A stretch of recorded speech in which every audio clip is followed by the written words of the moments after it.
Hello friends, आप सबका मेरे स्टोरी चैनल में स्वागत है। आज की कहानी है समझौता। हे भगवान, अच्छी बहू पल्ले पड़ी है मेरे, खाना बनाना भी नहीं आता। 4 महीने हो गए शादी को, लेकिन अभी तक वही का वही हाल है। यह खाना कोई खाने लायक है? आज भी मुझे भूखा ही उठना पड़ेगा। सुमित के टिफ़िन में तो अचार ही जाएगा आज। अपने घर में रोटी भी ढंग की नहीं मिलती। सासू माँ का बड़बड़ाना बदस्तूर जारी रहा। खाना खाती जा रही थी और खाते खाते 2 बातें सुनाई जा रही थी, पर मजाल है कि घर में कोई और सदस्य कुछ कह जाए। वैसे भी सासू माँ धीरे तो बोलती है नहीं, तो रसोई में काम करती गीता को सब कुछ साफ साफ सुनाई दे रहा था। पर उसे तो सुमित को भी टिफ़िन पैक करके देना था, इसलिए सासू माँ की बातों में ध्यान देने से अच्छा जल्दी जल्दी हाथ चलाने में लगी हुई थी। दरअसल आज गीता ने आलू की रसेदार सब्जी बनाई थी। घर में छाछ नहीं थी। उसने घर में सभी से कहा, लेकिन कोई लाने को तैयार नहीं था, तो उसने छाछ की जगह टमाटर डाल दिए। सासू माँ और सुमित को आलू की सब्जी में छाछ पसंद है, बस उसी बात को लेकर उनका बोलना जारी था। गीता जब भी खाने में कोई बदलाव करती या कुछ नया करती, तो घर में कोई भी आसानी से पचा नहीं पाता, यहाँ तक कि उसका पति सुमित भी नहीं। इसलिए टिफ़िन में पराठे के साथ अचार रखा और 2 लेक्चर पति की तरफ से भी सुने। जब तुम्हें पता है कोई खाता नहीं है तो बनाती क्यों हो? अपने आप को तो बिल्कुल भी बदलने की कोशिश नहीं करती।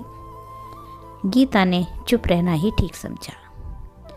थोड़ी देर बाद वह अपने लिए खाना लेकर कमरे में चली गई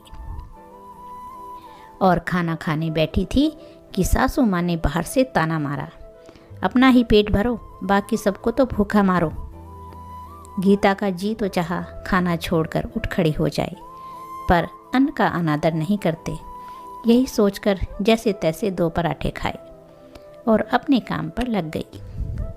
अक्सर ही ऐसा होता था इस घर में, अगर जरा सा भी खाने में कोई बदलाव हो जाता तो सुबह से शाम तक, जब तक 10 बार सुना नहीं दिया जाता था, किसी को भी खाना हजम नहीं होता। और ऐसा नहीं है कि सिर्फ यह घर में ही होता है। अगर बाहर भी खाना खाने गए हैं तो वहाँ भी खाना वही पड़ेगा जो सब खा रहे हैं। अभी 3 दिन पहले सासू माँ और सुमित के साथ मार्केट में जाना हुआ।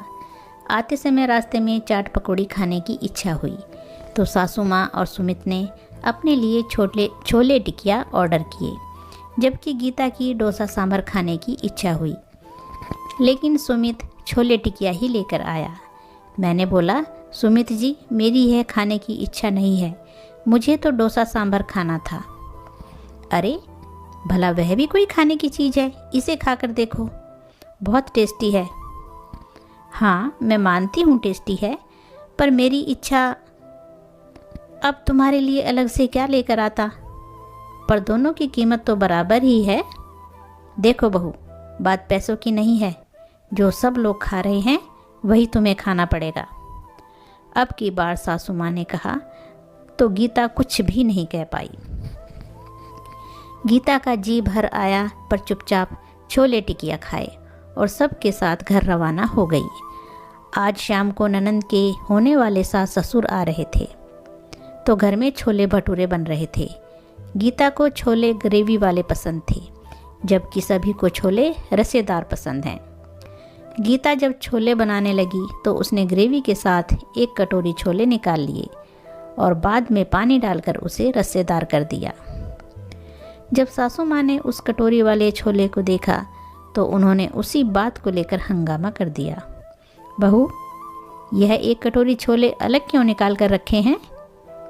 मम्मी जी, मुझे भटूरे के साथ रसेदार छोले पसंद नहीं हैं, तो मैंने अपने लिए थोड़े से कटोरी में निकाल कर रखे हैं। अब एक ही घर में तुम 2 भात करोगी?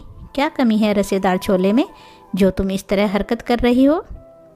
हम सबको तो इसी तरह के छोले पसंद हैं। कल को नई बहू आएगी तो तुम उसे भी यही सब सिखाओगी? मम्मी जी, मैंने ऐसा क्या गलत कर दिया जो आप इस तरह की बातें कर रही हो?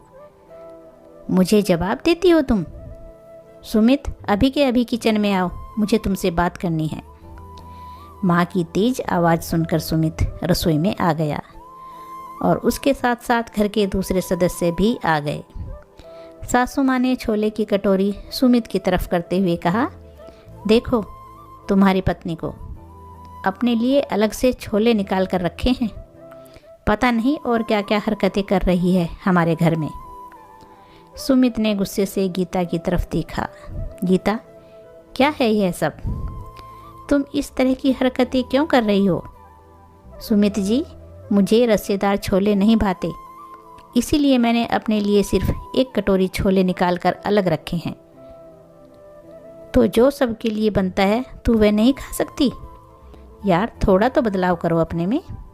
अपने पति की बात सुनकर गीता की आंखों में आंसू आ गए।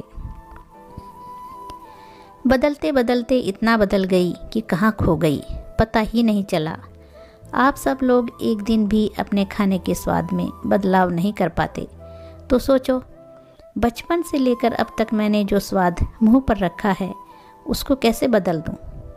आप लोगों का खान पान हमारे घर के खान पान से बहुत अलग है, पर फिर भी मैं कोशिश करती हूँ कि मैं इस घर के हिसाब से अपने आप को एडजस्ट करूँ।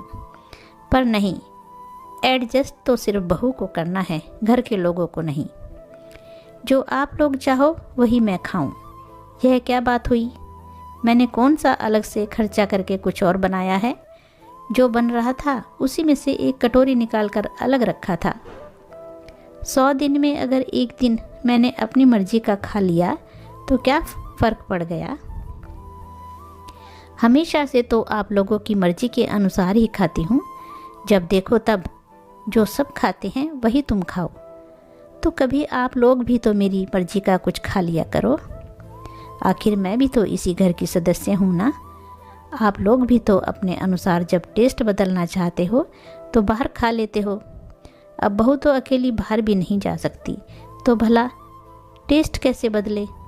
मेरी इच्छा का सम्मान करना भी आपकी जिम्मेदारी है। जब मैं आपके अनुसार खा सकती हूँ तो क्या आप कभी मेरे अनुसार नहीं खा सकते? गीता की बातों का किसी के पास भी कोई जवाब नहीं था, लेकिन ससुराल था, जाहिर सी बात है फ़र्क तो किसी को पड़ा नहीं। बस फ़र्क पड़ा तो सिर्फ गीता को। वह थोड़ी सी बेपरवाह हो गई। अब गीता अपनी इच्छा अनुसार खा लिया करती थी।